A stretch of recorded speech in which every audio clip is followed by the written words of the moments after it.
Irrigation మినిస్టర్గా ఉన్న కాళేశ్వరం అవినీతి గురించి చాలా రోజుల నుంచి చర్చ జరుగుతుంది. అధికారం ఉన్నప్పటి నుంచి జరుగుతుంది కదా. ఎప్పుడన్నా అధికారం ఉన్నప్పుడు బయటకు వచ్చి కాళేశ్వరంలో హరీష్ రావు అవినీతికి పాల్పడుతున్నాడు, కేసీఆర్కి ఇది భవిష్యత్తులో చెడ్డ పేరు వస్తుంది అని బయటకు వచ్చారు ఆమె. ఆమె అధికారంలో ఉన్నంత కాలం ఎన్నడూ బయటకు రాలేదు కదా. నిజంగానే ఆమెకు ఒకవేళ ఇప్పుడు ఆమె చెప్తున్న నరేటివ్ ఏంటి, కాళేశ్వరం అవినీతి కేసీఆర్కు సంబంధం లేదు, ఆ అవినీతి అలా హరీష్ రావు, సంతోష్ రావు వాళ్ళు కేసీఆర్కు మరకలు అంటించారు. ఇప్పుడు ఇట్లా ఇది ఇప్పుడే తెలిసిందా?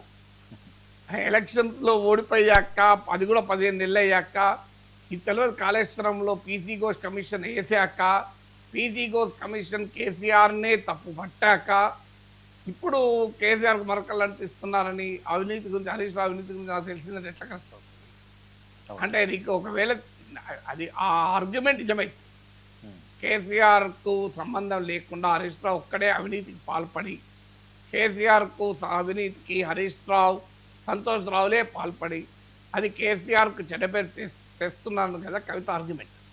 అది నిజమైతే మీకు ఈ మాట ఎప్పుడో అని బయటకు రావాలి కదా, ఇప్పుడు కాదు కదా. అందువల్ల అదొక కారణంగా ఆమె చూపెడుతోంది, కానీ అది కారణమయ్యేటువంటి స్కోప్ లేదు.